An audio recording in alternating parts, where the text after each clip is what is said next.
അമ്മേ, ശിവനങ്ങൾ എല്ലാ മത്സരത്തിലും ജയിച്ചു. ശിവനങ്ങളുടെ സമ്മാനമുണ്ട്.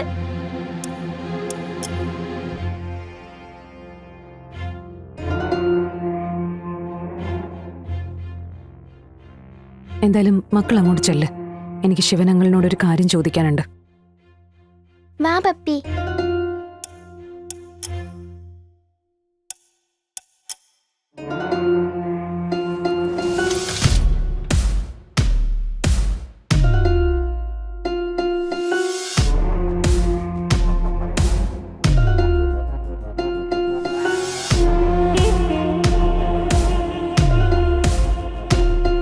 രജിസ്റ്റർ ഓഫീസിൽ വെച്ച് നടന്നത് ചന്ദ്രയുടെയും പ്രകാശിന്റെയും വിവാഹം.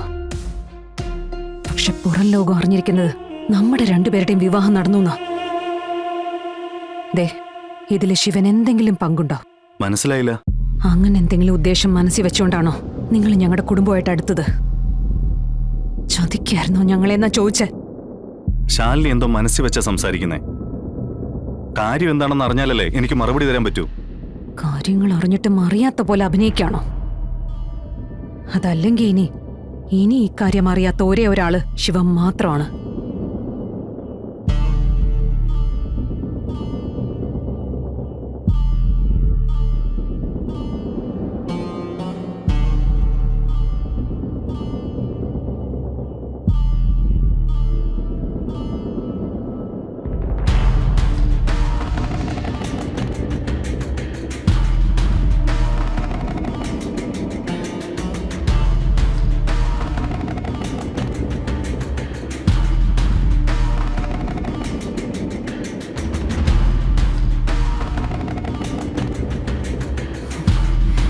ഇങ്ങനെയൊരു നാടകം ശിവന്റെ അറിവോടുകൂടിയാണോ സംഭവിച്ചെന്നാണ് എനിക്ക് അറിയേണ്ടത്. എനിക്ക് ആ ഒരു മറുപടി മാത്രം ശിവനിൽ നിന്ന് കേട്ടാ മതി. അതിനുശേഷം എന്ത് വേണമെന്ന് ഞാൻ തീരുമാനിക്കും. ശാലിനി എന്താണ് ഈ പറയുന്നേ? ഞാൻ എന്തിനാ ഇങ്ങനൊരു സാഹസത്തിന് നിൽക്കുന്നേ? അതുകൊണ്ട് എന്ത് പ്രയോജനം എനിക്ക് കിട്ടുന്നേ? എനിക്കും ഇല്ലേ ജീവിതം? എന്റെ ദേഹത്ത് ഞാനായിട്ട് തന്നെ കരിവാരിത്തേക്കോ? പിന്നെ ഓരോ ഈ ചതി കാണിച്ചേ ഞാൻ ഇനി ആളുകളുടെ മുഖത്ത് എങ്ങനെ നോക്കും? അതേ അവസ്ഥ തന്നെയല്ലേ ശാലിനി എനിക്കും വന്നിരിക്കുന്നേ. ശാലിനിയെ പോലെ എനിക്കുമില്ലേ അഭിമാനം? ഒന്നുകിൽ ശാലിനിയുടെ ശത്രുക്കൾ, അല്ലെങ്കിൽ എന്റെ ശത്രുക്കൾ, അതുമല്ലെങ്കിൽ നമ്മുടെ രണ്ടുപേരുടെയും പൊതുവായ ശത്രു. ആ ശത്രു കളിച്ച കളിയായത്. അതാരാണെന്ന് കണ്ടുപിടിക്കുക, എന്നിട്ട് പ്രതിവിധി കാണുക. അല്ലെങ്കിൽ ഇനി ഇതുപോലോരോ കുഴപ്പങ്ങള് അവൻ ഉണ്ടാക്കിക്കൊണ്ടിരിക്കും.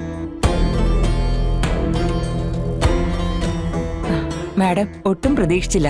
തിരക്കാണെന്ന് പറഞ്ഞപ്പോ മാഡം വന്ന സ്ഥിതിക്ക് ഒരു ഉപകാരം ചെയ്യണം. മത്സരത്തിൽ ജയിച്ചവർക്ക് 1-2 സമ്മാനം കൊടുക്കണം. അതെ, ഇത് ഞങ്ങളുടെ എല്ലാവരുടെയും നേരിട്ടുള്ള റിക്വസ്റ്റാ.